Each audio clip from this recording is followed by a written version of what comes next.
ఏసంటే ఎవరో తెలుసా, ప్రేమంటే ఎవరో తెలుసా, దేవుడంటే ఎవరో తెలుసా, త్యాగమంటే ఎవరో తెలుసా.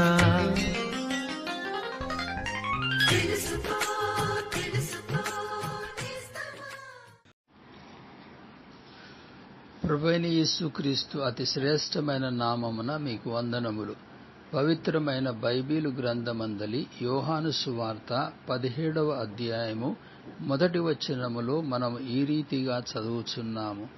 యేసు ఈ మాటలు చెప్పి ఆకాశం వైపు కన్నులెత్తి ఇట్లనెను, తండ్రి, నా గడియ వచ్చి ఉన్నది. నీ కుమారుడు నిన్ను మహిమపరచునట్లు నీ కుమారుని మహిమపరచుము. గడియ అనగా ఏ గడియ? తండ్రి అయిన దేవుని సంకల్పం. లేఖనమునందు వ్రాయబడిన రీతిగా నెరవేర్చు నిమిత్తము ప్రభువైన యేసుక్రీస్తు శరీరధారి అయి ఈ లోకమునకు వచ్చెను.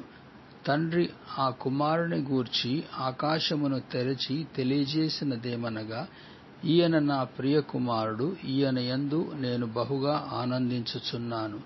ప్రభువైన యేసుక్రీస్తును బట్టి తండ్రి ఆనందించుచున్నాడు. ఎట్లనగా యేసు ప్రభువు మానవుల విమోచన నిమిత్తము శిలువలో తన్ను తాను బలిగా అప్పగించుకొనెను. ఒకవేళ ప్రభువైన యేసుక్రీస్తు సమాధిలోనే ఉండిన ఎడల మనుష్యులందరి వలనే ఎంచబడేవాడు.